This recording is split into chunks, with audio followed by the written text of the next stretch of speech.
Hello, Namaskar and welcome to Sikkim Chronicle. We know that there has been a worldwide protest taking Beijing Winter Olympics 2020.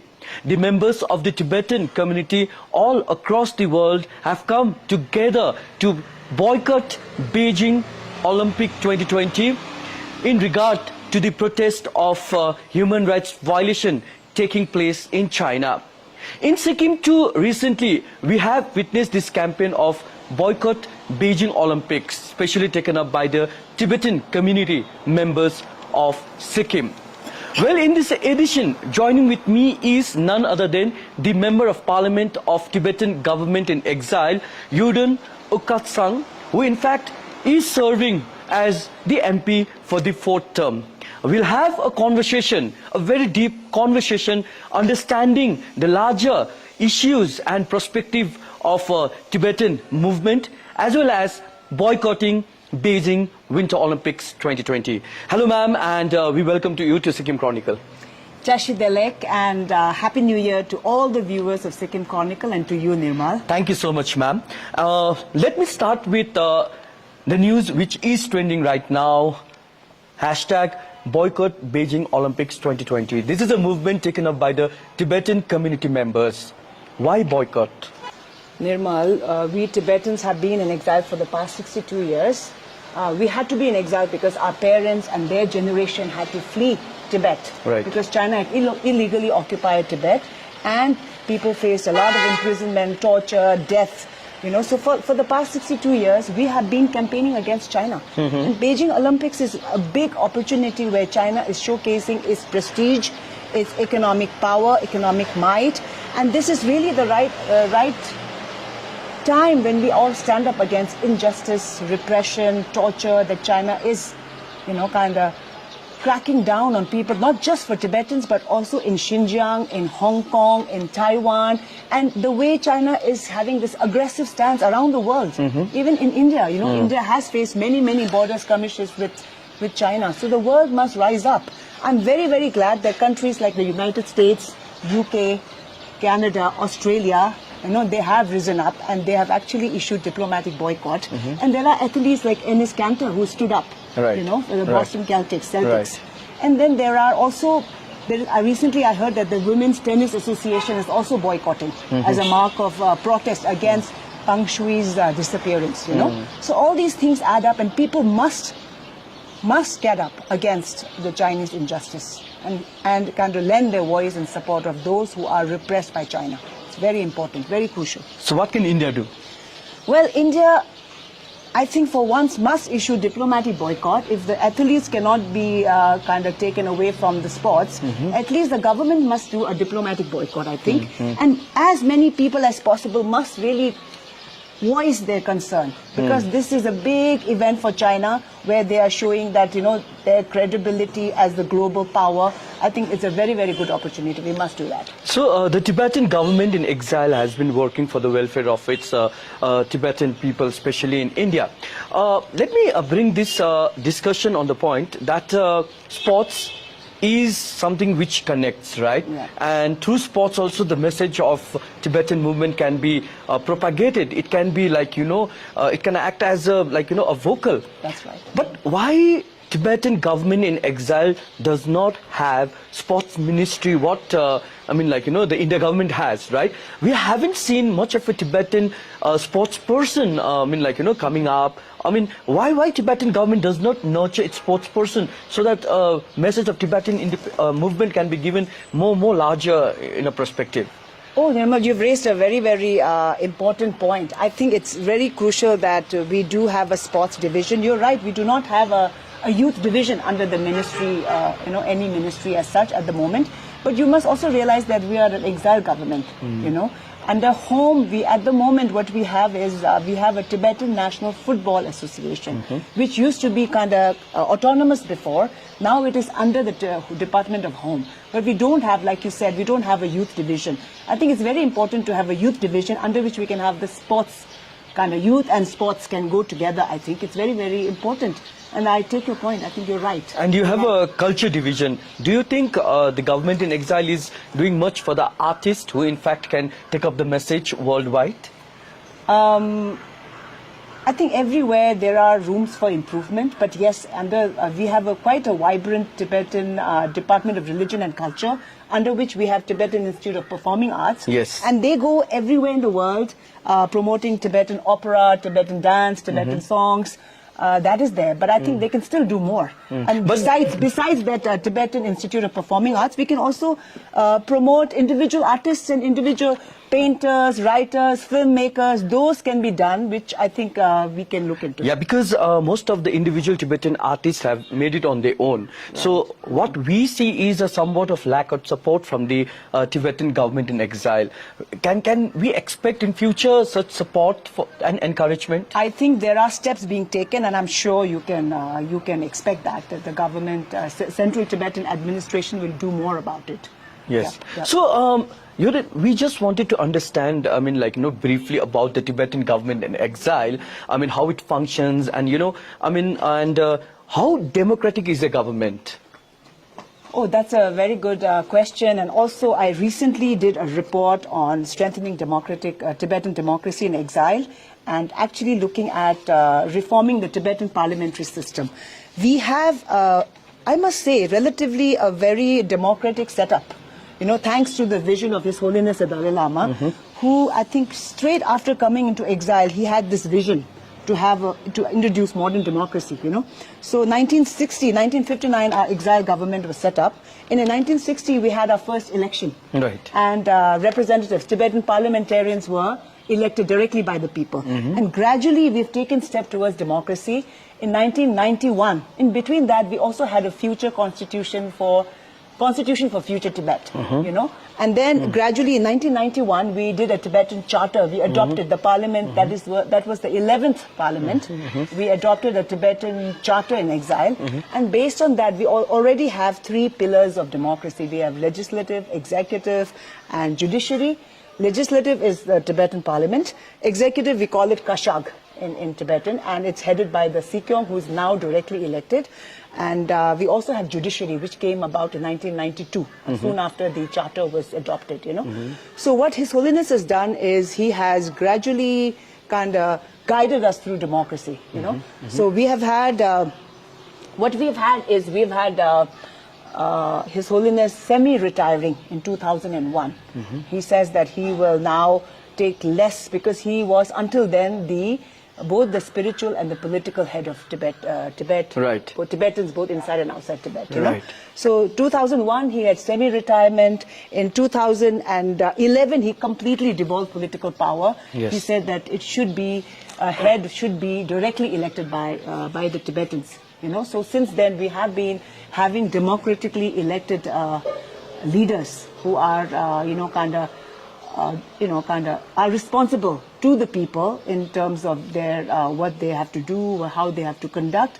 But I guess there is still what we need to still do is kind of imbibe more of the democratic values and practices. There is still room for that, I feel. We can do so much more in that field. Yeah. Right. Yeah. So His Holiness the Dalai Lama has talked about this middle way solution when it comes to Tibet issue. How do you see this? What is your personal opinion on it? Middle way approach by His Holiness is not something that he came up in a day or overnight or something like that. It was something that he was mulling over for many years. I think in late 70s and early 80s, this was in his thoughts, So what he I think through the Strasbourg proposal in 1988 and in 1989, he had actually presented it to the US Congress, also 5-point peace plan. So before that, he had a lot of discussion with the Tibetan leadership, and he was saying that maybe this is something that is really to kind of have peaceful coexistence with China, and to kind of have something that is more pragmatic in terms of resolution of the Tibetan issue.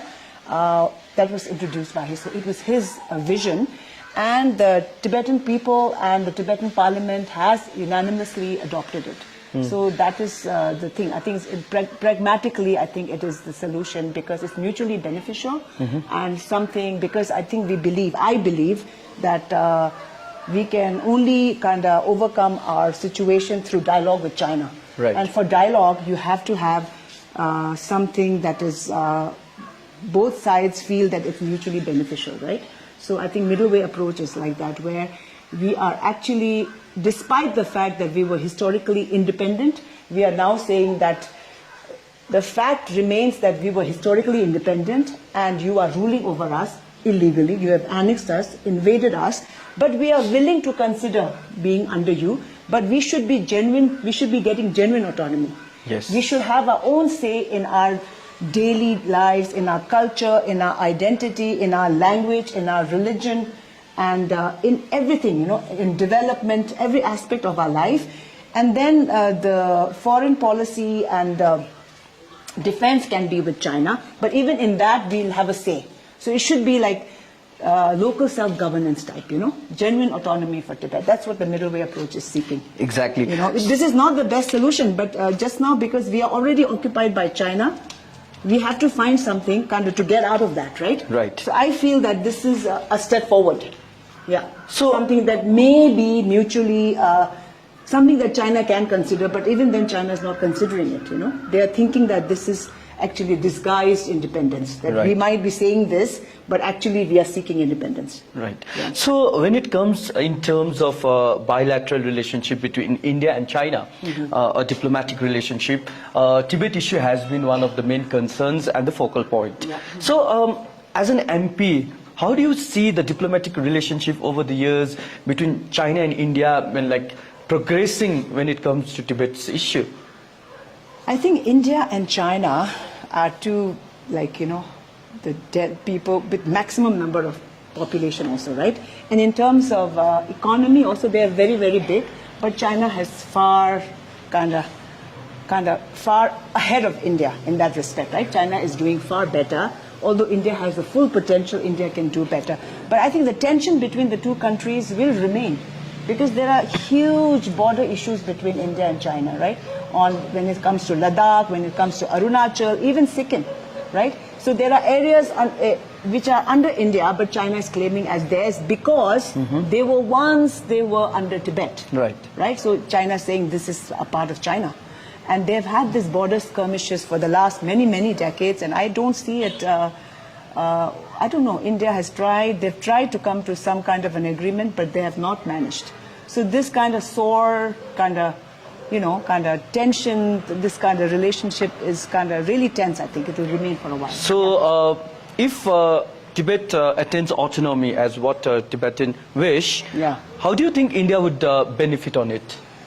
I think we all know that when Tibet was, before the Chinese invaded, and one thing I want to also say, that Tibet was never a part of China until the current regime, right, the Communist China, People's Republic of China, after they came into power in 1949, they first really invaded Tibet. And by 1951, they forced the 17-point agreement for so-called peaceful liberation of Tibet on us. Before that, they don't have any document to prove that Tibet is a part of China. Okay, so that's why before that, when Tibet was there as a buffer state between India and China, it was peace. There was peace on the borders. They had no problems. We were having trades. Everything was going very well. So I think if there is a resolution to the Tibet problem, the same kind of a situation will come.